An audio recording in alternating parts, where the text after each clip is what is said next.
रेखा गुप्ता इस समय रामलीला मैदान में दाखिल होती हुई अपनी सीट पर, और ये जो एक बड़ा महत्वपूर्ण क्षण है दिल्ली के लिए, क्योंकि दिल्ली को इस समय एक नई मुख्यमंत्री न सिर्फ मिल रही है बल्कि उसके अलावा भी महिला मुख्यमंत्री और बीजेपी की 27 साल बाद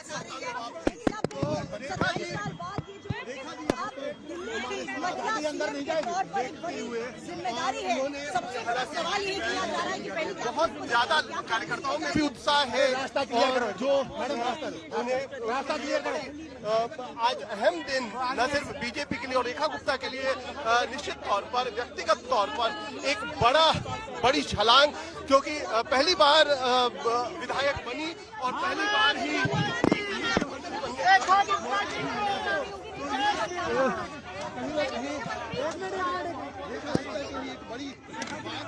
जाता है उसका उदाहरण आप देख रहे हैं। रेखा गुप्ता पार्षद रही, पहली बार विधायक बनी और आज वो दिल्ली की महिला मुख्यमंत्री के तौर पर शपथ ले रही हैं।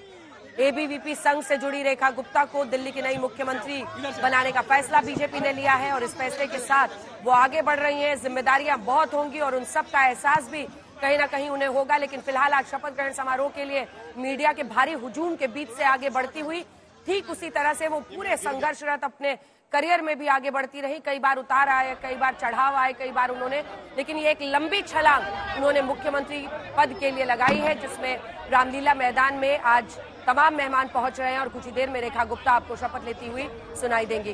देखिए, रामलीला मैदान जहां पर इससे पहले अरविंद केजरीवाल भी शपथ लेते थे, इंसान का इंसान से वो भाईचारा, कई बातें उन्होंने की, भ्रष्टाचार के खिलाफ उन्होंने हुंकार भरी, लेकिन क्या जनता ने ही इस मैंडेट के साथ भ्रष्टाचार के आरोपों पर उनके खिलाफ अपनी आवाज बुलंद कर दी? क्योंकि करारी शिकस्त उन्हें मिली, 22 सीटों पर उनकी पार्टी सिमट गई और बीजेपी 8 सीटों से पहुंच गई सीधा 48 सीटों पर। रेखा गुप्ता विक्ट्री साइन दिखाती हुई और महिलाएं वहां पर कतार में खड़ी हैं। देखिए, जो सुरक्षा कर्मी महिलाएं भी हैं, उनके लिए बड़ी खुशी है कि उनके साथ एक फोटो खिंचा ली जाए और उन सबका उसी गर्मजोशी के साथ वो अभिनंदन स्वीकार करती हुई आगे बढ़ रही हैं। महिला कार्यकर्ता वहां पर मौजूद है जो उन्हें ले जा रही हैं, महिला सुरक्षा कर्मी भी वहां पर मौजूद है और इन सब के बीच रेखा गुप्ता कुछ जानकारी देती हुई, वहां पर जो सुरक्षा कर्मी है उन्हें देखना होगा। मुझे लगता है कि उनके परिवार के लोग भी यहाँ पर जरूर पहुंचे होंगे, हालांकि वो अलग गाड़ी में आई है। वहां पर मीडिया का बहुत ज्यादा हुजूम था, इसलिए लोगों के बीच से सबको ले जाना मुश्किल रहा होगा। फिलहाल वहां रुक कर वो देख रहे हैं। जल्दी से एक बार चलते हैं अशोक, तस्वीरें हम रेखा गुप्ता की दिखा रहे हैं, तो रेखा गुप्ता पर ही हरीश खुराना से भी सवाल कीजिए। उनके पिता भी एक वक्त पर मुख्यमंत्री थे, लेकिन सुषमा स्वराज से रेखा गुप्ता तक बिल्कुल ये बीजेपी का सफर। बिल्कुल अंजना, बिल्कुल अंजना, हरीश खुराना जी हमारे साथ मौजूद हैं। आपके पिता भी दिल्ली के शेर कहा जाता था उनको और मुख्यमंत्री रहे, और आप विधायक बने हैं, और उसके बाद सुषमा स्वराज, साहिब सिंह वर्मा और अब रेखा गुप्ता, इस सफर को कैसे देखते हैं? देखिए, निश्चित तौर के ऊपर ये भारतीय जनता पार्टी के हर कार्यकर्ता के लिए आज गौरवपूर्ण पल है। मुझे याद से आज से 27 साल पहले सुषमा जी ने जहां छोड़ा था, आज भारतीय जनता पार्टी की महिला मुख्यमंत्री के रूप में आज जब शपथ लेंगी दिल्ली के मुख्यमंत्री के रूप में, निश्चित तौर के ऊपर भारतीय जनता पार्टी के लिए गौरवपूर्ण पल है और एक सुखद अनुभव है। दिल्ली की उन 50% महिलाओं की भागीदारी जो होती है दिल्ली की महिलाओं के लिए, उनके लिए भी एक सुखद पल है कि उनके बीच से आई हुई एक महिला आज दिल्ली की मुख्यमंत्री की ओथ लेने जा रही है। और निश्चित तौर के ऊपर जो संकल्प हम लोगों ने लिया है, जो मोदी जी की गारंटी है, उसको पूरा करने का काम आज से ही रेखा गुप्ता जी की कैबिनेट और हर एमएलए पूरा करने के लिए कटिबद्ध है और शुरू हो जाएगा आज से। आपके पिता मुख्यमंत्री रहे, आप मंत्री भी नहीं बन पाए, विधायक तो बन गए, तो कहीं आपको उम्मीद थी कि कहीं नंबर पड़ सकते? देखिए, मेरा काम जो मुझे दिल्ली की, जो मोतीनगर की जनता ने चुन के भेजा है कि मोतीनगर की सेवा करने के लिए, वो मैं सेवा कर रहा हूँ। मुझे क्या होना है, क्या पद देना है, क्या दायित्व देना है, क्या जिम्मेवारी देनी है, ये फैसला मेरा शीर्ष नेतृत्व करता है। इसलिए मेरा मानना है कि मैं ज्यादा बॉदर नहीं करता। मुझे इस वक्त मेरी प्रायोरिटी है मेरी मोतीनगर विधानसभा की, मेरी मोतीनगर विधानसभा के लोगों ने जो चुन के भेजा है, उनके 100 दिन के अंदर जो मैंने उनको गारंटी करी है, उसको पूरा करने का मैं काम लिया है। बहुत बहुत धन्यवाद हरीश जी, जो गारंटी दी है उनको पूरा करने का काम करेंगे। इनके पिता एक समय में दिल्ली के मुख्यमंत्री थे, मदन लाल खुराना जी, और उनको शेर भी कहा जाता था दिल्ली का, और इनका कहना है कि मुझको किसी पद की जरूरत मतलब उम्मीद नहीं है, जो भी पार्टी काम देगी, लेकिन मोती बाग जो मोती नगर की जनता है उनकी सेवा करना उनके लिए प्रायोरिटी है। बिल्कुल। और चौथी महिला मुख्यमंत्री मैडम सीएम की सरकार, जब हम चर्चा कर रहे हैं चौथी बार, 4 चेहरे, अमिट छाप उनकी, खासतौर पर सुषमा स्वराज और साथ ही आप शीला दीक्षित आतिशी को देखिए, और उसके बाद से अब रेखा गुप्ता ये पद संभाल रही है। एक अग्नि परीक्षा से कम नहीं होगा उनके लिए। एक बार सीधा चलते हैं, हमारी सहयोगी श्वेता हमारे साथ जुड़ी हुई है। और श्वेता, देखिए सवाल है कि बहुत सारे प्रमुख मंत्रालयों को महिलाएं संभाल रही हैं। जब तक निर्णय लेने वाली जगहों पर, फैसले लेने वाली जगहों पर वो बैठकर ऐसे फैसले ले जिसका प्रभाव जनता पर और आने वाली नीतियों पर पड़े, तब तक बदलाव की नींव नहीं सही मानी जाती है, ईमानदार मानी जाती है। और ये फैसला दूरगामी साबित हो, सबकी यही उम्मीद रहेगी। रेखा गुप्ता से। सही बात है। देखिए, मैं अब उस जगह पर आ गई हूँ जो महिलाओं का पूरा एनक्लोजर है। सारी महिलाएं आपको यहाँ पर दिख जाएंगी। आगे आज खुल जाएंगे। राम जी तो आ गए। आप क्या कहना चाहेंगे सर? प्रवेश वर्मा आपको दिख रहे हैं। प्रवेश वर्मा वो जायंट किलर है जिन्होंने नई दिल्ली की सीट पर अरविंद केजरीवाल को हराया, और माना जा रहा था कि मुख्यमंत्री की रेस में भी वो हैं, लेकिन मंत्रिमंडल में आज मुझे लगता है जिस वरीयता में नाम रखे गए हैं उसमें सबसे ऊपर उन्हीं का शपथ ग्रहण समारोह होने वाला है, ऐसा कहा जा सकता है। 2 बार के विधायक हैं, 2 बार सांसद भी रह चुके हैं। विरासत में राजनीति मिली ऐसा कहा जा सकता है, क्योंकि इनके पिता साहब सिंह वर्मा एक कद्दावर नेता और फॉर्मर सीएम दिल्ली के रह चुके हैं। बहरौली विधानसभा सीट से ये 2013 में सबसे पहले विधायक बने थे। 14 और 19 में 2 बार पश्चिमी दिल्ली के ये सांसद रहे। इस बार फिर उन्होंने विधायक का चुनाव लड़ा। अरविंद केजरीवाल के साथ मजबूती से नई दिल्ली सीट पर उन्होंने शिकस्त दी, और चर्चा सबसे ज्यादा इनके इर्द गिर्द रही। 2024 में जब टिकट नहीं मिला था तो तमाम विपक्षी पार्टियां घेर रही थी कि पार्टी ने इस बार इनको सांसद लड़ने के लिए देखिए टिकट भी नहीं दिया, सिर्फ मनोज तिवारी को मिला। लेकिन 8% जाट वोटरों पर नजर, और इसी के साथ मंत्रिमंडल में वो शामिल। मौसमी, क्या हालचाल है जहां पर आप हैं? में लोगों तक लेकर जाएंगे और लोगों के खासकर गरीब। देखिए, हमारे साथ तेजिंदर सिंह मारवा साहब हैं। उनसे मैं पूछ रही थी कि 4 सिख विधायक चुन के आए हैं, तो क्या जगह मिलेगी मंत्रिमंडल में? कितने खुश हैं आप, और क्या जगह मिल रही है कि नहीं सिखों को भी? देखो, जगह तो मिल रही है। मनविंदर सिंह सिरसा जी को बहुत खुश है हम, बहुत अच्छा है, तजर्बे वाले हैं और काम करेंगे। हम सब मिलकर काम करेंगे। जो नरेंद्र मोदी जी की जो है, जो उन्होंने गारंटी ली है लोगों के काम करने की, उनको पूरा करेंगे। और महिला मुख्यमंत्री आपने शीला दीक्षित के कार्यकाल में भी देखा है। अब पहली बार दूसरी बार ऐसा होगा कि चुन के जीत के सरकार बना के मुख्यमंत्री आ रही है, तो 5 साल का कार्यकाल पूरा होगा। देखो, पता है क्या है सबसे बड़ी बात, नरेंद्र मोदी जी ने जो सोच कि पहली बार एमएलए जीती है और उस महिला को इतना सम्मान दिया है, तो ये पूरे हिंदुस्तान की महिलाओं का सम्मान है। और मैं मोदी जी का, हाईकमान का शुक्रिया करता हूँ कि आपने जो कदम उठाया है वो एक साहसिक कदम। खुश हैं आप?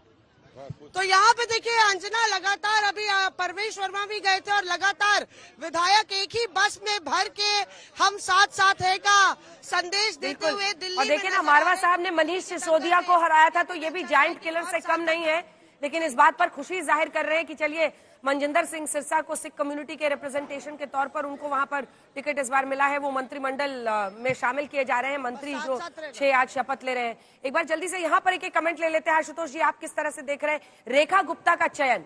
क्या एक ऐतिहासिक जीत को बीजेपी ने इसी के जरिए और ऐतिहासिक नहीं बना दिया है? देखिए, रेखा गुप्ता के चयन में 2 चीजें महत्वपूर्ण है। पहली बात तो जो आम आदमी पार्टी का जो पैठ है वो महिला वोटर में बहुत ज्यादा है। अगर आप इस बात का भी CSDS का सर्वे देखेंगे तो पुरुषों ने बीजेपी। एक सेकंड आपको टोक रही हूं, दिया कुमारी से वो मिल रही हैं।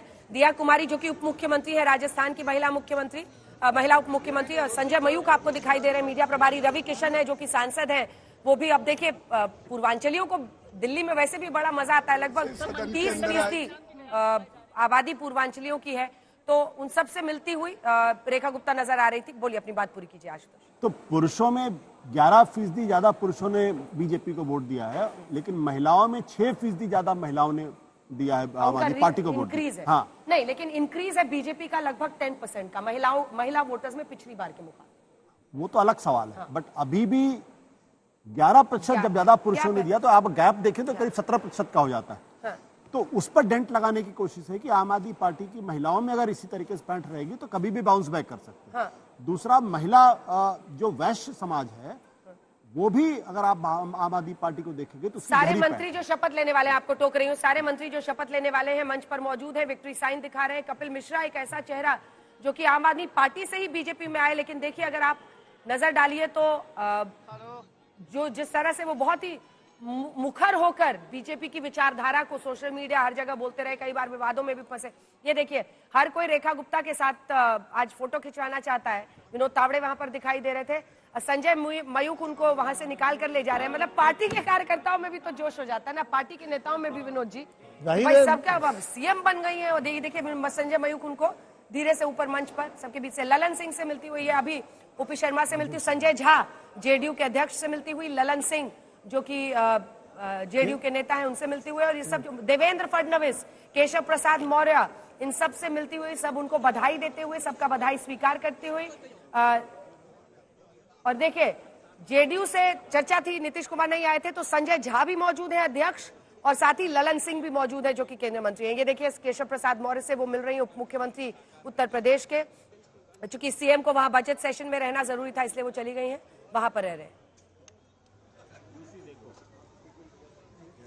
तस्वीरें एक बार दिखा दीजिए, मुझे यहाँ पर दिख नहीं रहा है।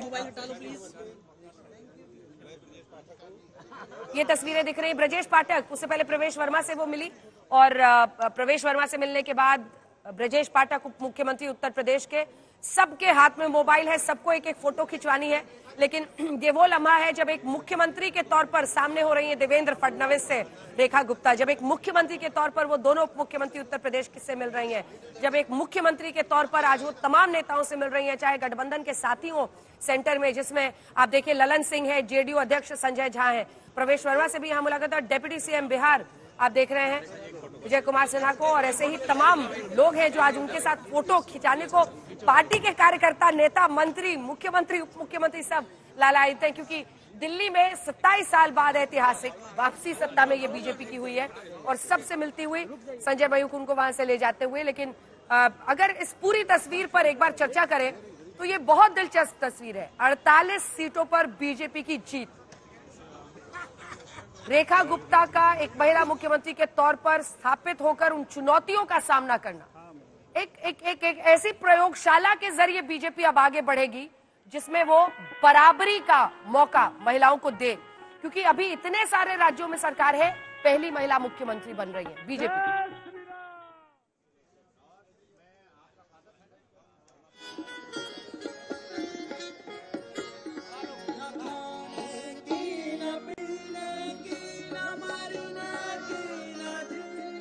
अगर आवाज पहुंच रही है श्वेता तो बताइए। जी अंजना, यहाँ पर आप देखिए कि अब आखिरी समय बचा है, अब शपथ ग्रहण से पहले तो लोग चाह रहे हैं कि जल्दी से जल्दी अपने स्टैंड तक पहुंच जाएं, और अब बहुत ज्यादा भीड़ यहाँ पर दिख रही है। इस सब के बीच राम जी के भजन यहाँ पर बज रहे हैं, राम जी के भजन सुनते हुए सारे लोग यहाँ पर साथ साथ में यहाँ गुनगुना रहे हैं, और यही कह रहे हैं कि 27 साल बाद दिल्ली में भी राम जी आ गए हैं। तो वो बीजेपी को इससे सीधे तौर पर जोड़कर देखिए यहाँ पर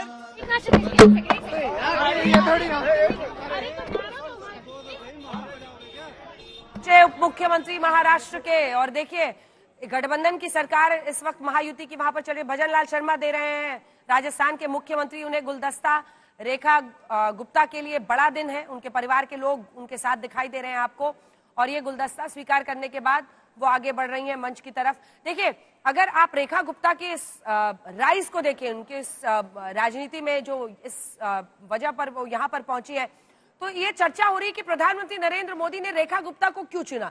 देखिए आपको एक जुझारू नेता चाहिए जो पार्टी को यहाँ पर लीड कर सके, क्योंकि अभी भी 22 विधायक हैं अरविंद केजरीवाल के, हालांकि वो विधानसभा नहीं पहुंचे हैं, खुद हार गए अपनी सीट, लेकिन 22 विधायक रहेंगे आम आदमी पार्टी के, और चैलेंज रहेगा उनको किस तरह से वो पार्टी को लीड करती है। यही नहीं, एक महिला नेत्री, ताकि महिला वोटर्स जो है वो ज्यादा से ज्यादा बीजेपी की तरफ रहे। इसी के साथ साथ एक संदेश पूरे देश में कि आप सिर्फ महिला सम्मान राशि नहीं दे रहे हैं, बल्कि आप महिलाओं को मजबूती भी दे रहे हैं, आप उनको निर्णायक पदों पर बिठा रहे हैं। तो ये एक बड़ा संदेश है जो प्रधानमंत्री नरेंद्र मोदी देना चाहते थे। इसी के साथ अगर आप देखिए तो सीधे टकराती थी वो अरविंद केजरीवाल से, एक पार्षद के रूप में वो लगातार रही। प्रवेश वर्मा के साथ ये तस्वीर बेशकीमती है,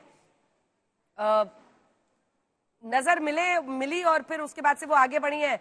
तमाम जो उप मुख्यमंत्री सबसे मुस्कुराता हुआ चेहरा यहाँ पर प्रवेश वर्मा का दिख रहा है। बहुत सारी उम्मीदें लेकिन उनकी भी थी और इसमें कोई छिपी हुई बात तो है नहीं। खैर, लेकिन रेखा गुप्ता को प्रधानमंत्री नरेंद्र मोदी ने क्यों चुना, उस पर चर्चा हो रही थी। तो आप देखिए, अगर एमसीडी के अंदर भी वो संघर्षरत रही और जिस तरह से वो मुखर होकर हैंड्स ऑन आम आदमी पार्टी का मुकाबला करती थी, आप उनके सोशल मीडिया पर, कल मैंने ऊपर के कुछ ट्वीट्स पढ़े थे, फिर मैं जब नीचे जाके उनके पुराने ट्वीट्स देखे तो उसमें पता चला संगीत रागी जी की वो सीधा ललकारती थी और मतलब हैंड्स ऑन अरविंद केजरीवाल को वो मतलब एड्रेस करके और चैलेंज करती थी। बहुत जुझारू रही है। ऐसा नहीं, डूसू के जब डूसू में थी तब भी, और डूसू सेक्रेटरी से फिर वो जाकर के प्रेसिडेंट बनी डूसू की, तो ऐसा नहीं है। जब वो एमसीडी के अंदर थी तब भी उनका बहुत व्यक्तित्व बहुत जुझारू था। और जमीन की जो जिसको हम कहते हैं ना, अरविंद केजरीवाल की राजनीति को आप तभी चैलेंज कर सकते हैं जब आप जमीन की लड़ाई लड़ने के लिए आप तैयार रहें। और वसुंधरा राजे के साथ वो इस वक्त मिल रही है, पूर्व मुख्यमंत्री राजस्थान की। ये तस्वीर भी बेशकीमती है क्योंकि जो महिला मुख्यमंत्री बीजेपी की तरफ से रही है, जिसमें उमा भारती, वसुंधरा राजे रही, आखिरी महिला मुख्यमंत्री रही थी वसुंधरा राजे, जिसके बाद अब ये कमान एक तरह से रेखा गुप्ता आगे ले जाएंगी। सवाल यही है कि सिर्फ महिला सम्मान 1500 यहाँ, 1000 वहां, 2100 यहाँ, फला 100 वहां, ये जो रेवड़ियां बांटने की प्रथा अब चल पड़ी है, उससे आगे हटकर आप मंत्रिमंडल में, आप राज्यों के मुख्यमंत्री के पदों पर महिलाओं को कितनी निर्णायक भूमिका देते हैं, इससे तय होगा कि आपकी क्या ईमानदारी है। जल्दी से मोदी की कैबिनेट में आप देखिए कि डिफेंस मिनिस्टर रही निर्मला सीतारमण, मोहन यादव से भी मिल रही हैं। एक बार तस्वीरें जरा बताते रहते हैं, आप बोलते रहिए बीच बीच में, लेकिन ये तस्वीरें देखिए, मोहन यादव आपको दिखाई दे रहे हैं जो कि मध्य प्रदेश के मुख्यमंत्री हैं। मोहन यादव ने मुझे इंटरव्यू में खुद कहा था कि मुझे उस दिन तक बिल्कुल पता नहीं था, मैं तो तीसरी चौथी कतार में पीछे बैठा हुआ था। वहीं पर नाम का ऐलान हुआ, लोगों ने उसको सेकंड किया और उसके बाद से सहसम्मति से विधायक दल में उन्हें चुना गया।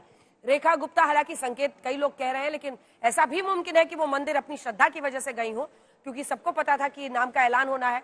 ये देखिए, मोहन यादव के साथ जो मध्य प्रदेश के मुख्यमंत्री धर्मेंद्र प्रधान से वो मिल रही हैं। मंत्री तमाम जो मौजूदा बीजेपी की सरकार में है वो सभी आज इसमें, और ये दिया कुमारी वहां पर मौजूद है, एकमात्र महिला उप मुख्यमंत्री जो अभी बीजेपी की हैं, और मुख्यमंत्री रेखा गुप्ता। एक बड़ा पल है उनके लिए, उनके परिवार के लिए, और लेकिन यही के साथ एक अग्नि परीक्षा की भी शुरुआत होगी। तो चर्चा इस बात की हो रही थी कि प्रधानमंत्री नरेंद्र मोदी ने रेखा गुप्ता को क्यों चुना। रेखा गुप्ता नई सीएम अगर बन रही है तो महिला होना सबसे बड़ा फैक्टर है। लगभग 46% महिला मतदाता यहाँ पर है, लेकिन पूरे विश्व में, पूरे देश में माफ कीजिएगा, अगर आधी आबादी इससे एड्रेस होती है, उनको निर्णायक जगहों पर देना, जहां पर एक पूरे राज्य के कमान उनके हाथों में है, बड़ा फैसला साबित होगा। इसी के साथ साथ 7% जो वैश्य समाज यहाँ पर है उसमें भी है। जुझारू नेता रही है अगर आप देखिए, और कहा जाता है कि जो एमसीडी में काउंसलर बन गया उसको दिल्ली की पॉलिटिक्स तो समझ में आ जाती है, दिल्ली में क्या करना है, कैसे आपको किस काम को अंजाम तक ले जाना है।